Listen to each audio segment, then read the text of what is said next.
Hi, and welcome to Wrong Way.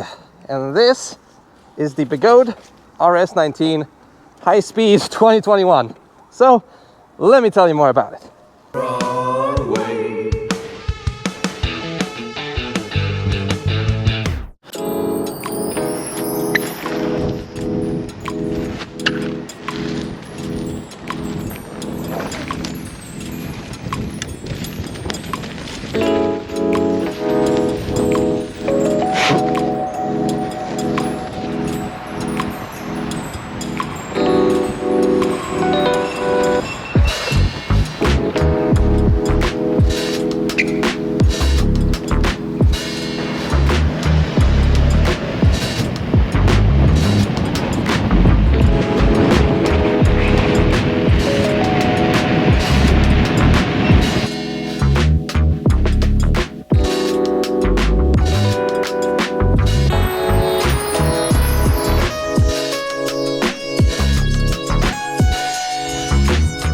First of all, also big thanks to my e-wheel for providing me this wheel for testing purposes. If you want to buy a wheel in Europe, feel free to use my coupon code WRONGWAY to receive a 5% discount.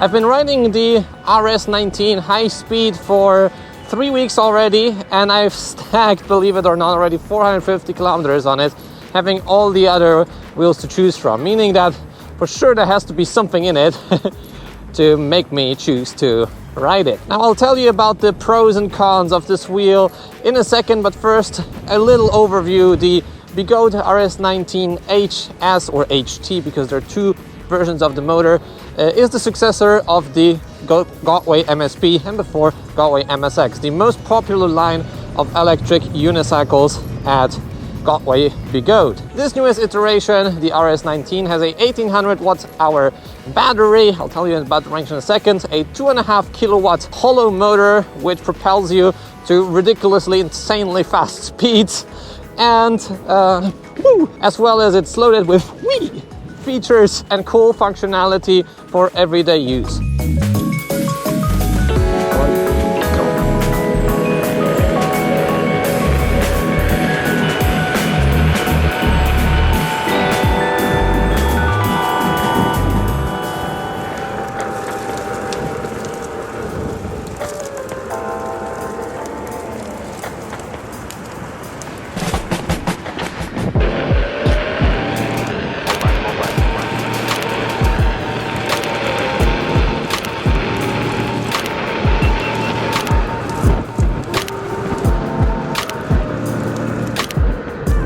And really quickly now, also about the HS and HT, because people are always asking, do you need a high speed version of the wheel or a high torque?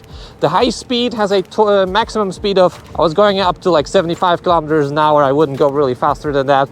And the high torque, I would say 55, 60. And before, in the MSP lineup of Guads, I would always advise the high speed, because there wasn't really much of a torque difference on these wheels, but there was a significant speed difference, and I don't know why this car is riding on this bicycle pedestrian walkway, I guess Poland.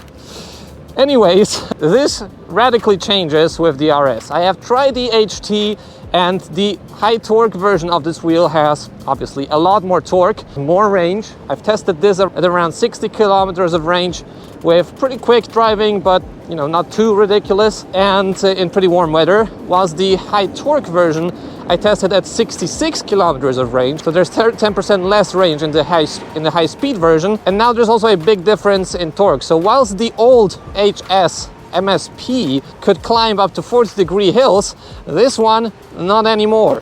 It can climb easily up to 30 degrees, and it feels even zippier than the high torque MSP. I hope you follow me with all the naming schemes, but it actually tops out at 35 degrees.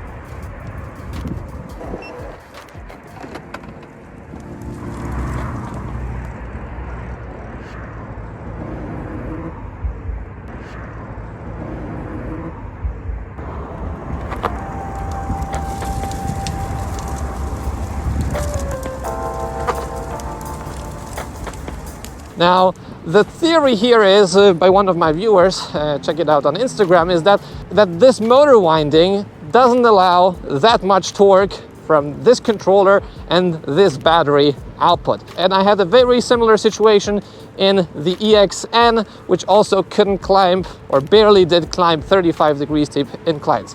The high torque hour, however, easily can manage 40-degree inclines and maybe could even go 45 degrees. So now there's really a big difference. And the next difference is that the high torque will run much cooler and the high speed runs actually really hot, which I'll tell you about later.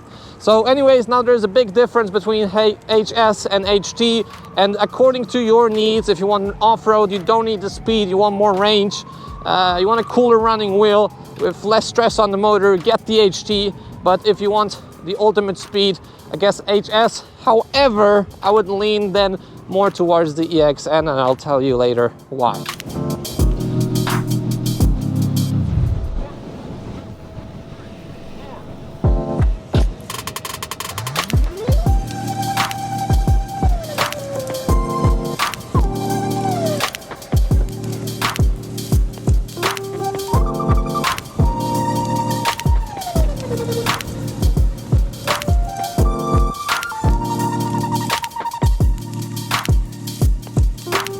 But anyways, now that we have this out of the way, I absolutely adore this wheel in terms of the riding. And I think that Guads is now at the point where we love the performance, but definitely the quality and the design of this wheel really can't keep up with the performance. It's always been like that, but now it's just really, really noticeable. And let me just stop here for a second to tell you why. Not to say that the RS19 doesn't have any cool features. It has dual charge ports with up to 8 amp charging, and yes, you have to use this flap like that because otherwise it falls out.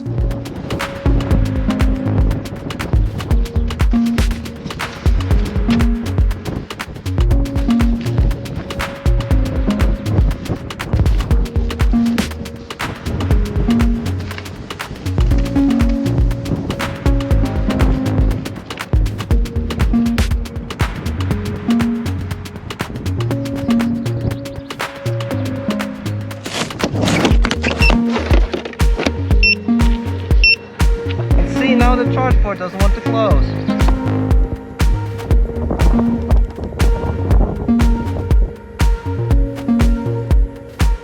There's also a USB charge port, and sadly these charge ports aren't yet secured. There's a high current running through that, so we'll get a spark if the charger is not connected. Here's also the power button, might seep water through, and if you press once, you change the light setting of these twin LED diodes, and if you press 3 times, then the setting of these front lights changes. I hope at some day this triple button press just gets removed from this wheel. It's so annoying.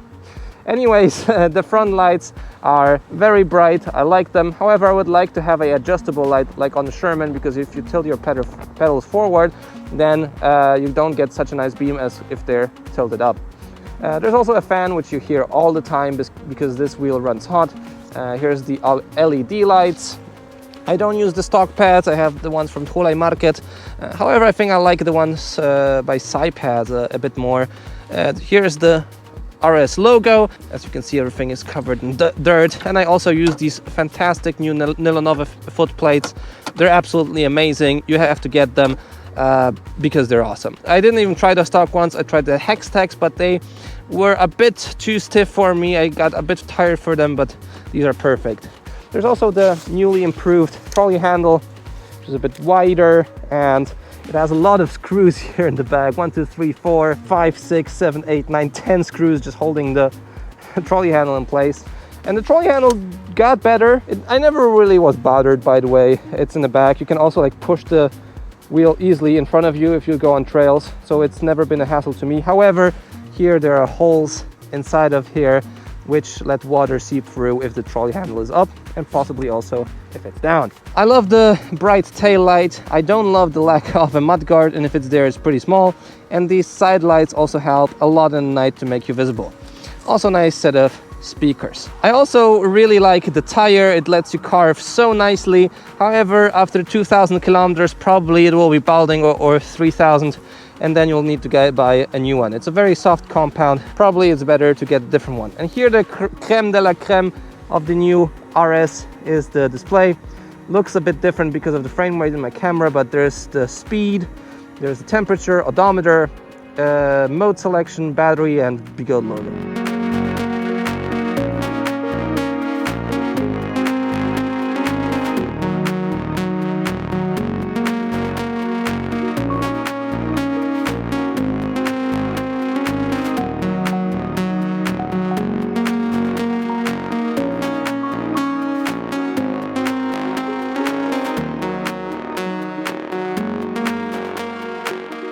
I would rather have some different things in here. The voltage is really important, and probably that will be it. I don't need the Bigot logo, I don't need the mode, I don't need the odometer.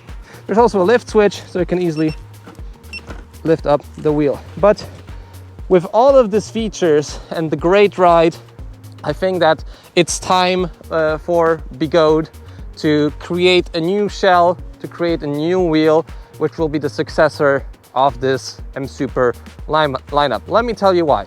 First thing, you always need to put a bumper on these wheels. Now it's gone because it fell off yesterday, because I had a small crash, and you can see now the shell is just starting to open up. Basically at any speed, if you crash without the bumper, there's a high chance that the shell will open up.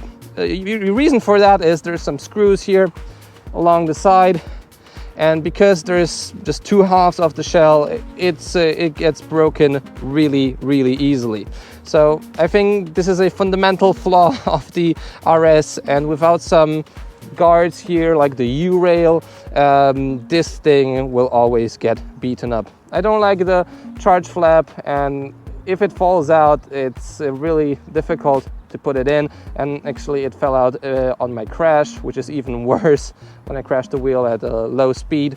The trolley handle might also flip out if you crash at speed, and preferably I would also like to have a button to secure this thing in place, especially when it's lifted up. And I like the fact that there is now a motherboard cover inside of this wheel, which prevents any water seeping in, but there is a lot of places where water might seep in then.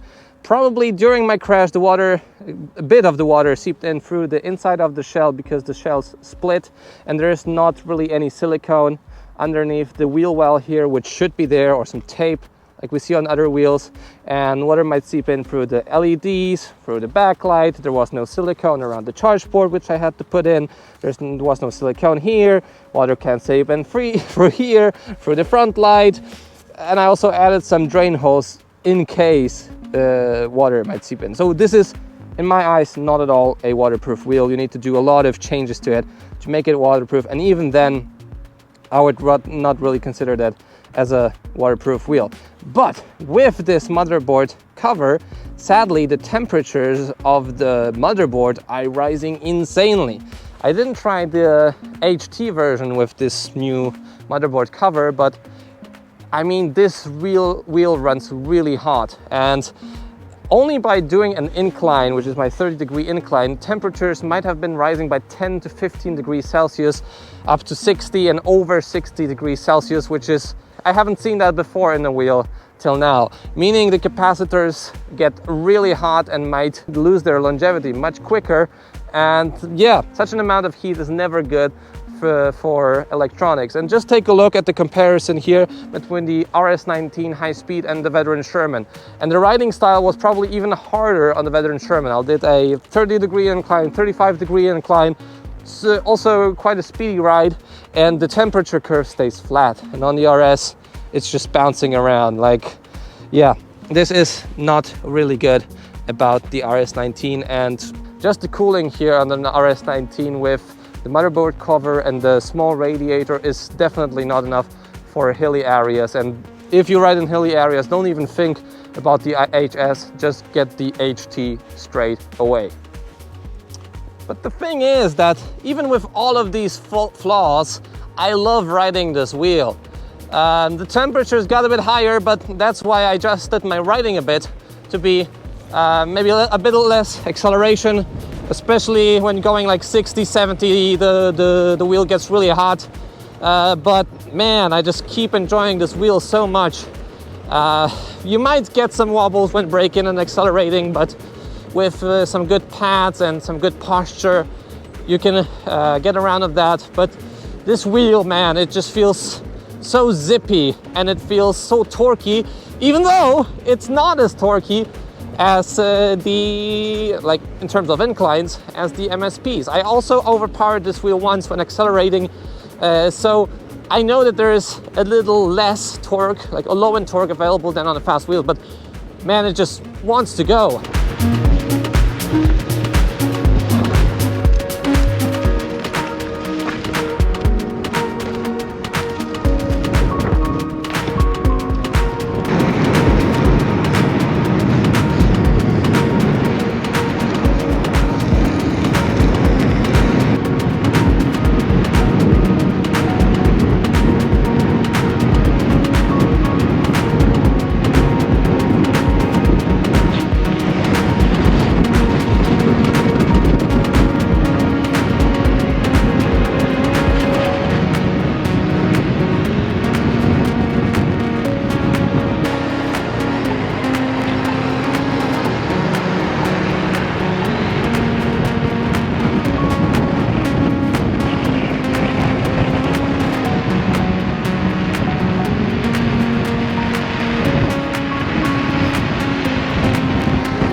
And when driving off-road, I even put it sometimes into medium mode and soft mode because it was just a bit too jittery when going really off-road. And now with the higher pedal hangers, I feel a lot safer doing sharp turns. And dude, this wheel just has endless and endless amounts of grip. I also like that Begode is working on their safety, so they have now a fuse built in. Maybe it's a bit primitive of a solution, but they are starting to understand that yes, we do need quality, and if they keep making shitty wheels, no one will buy them and everyone will be riding veteran Shermans.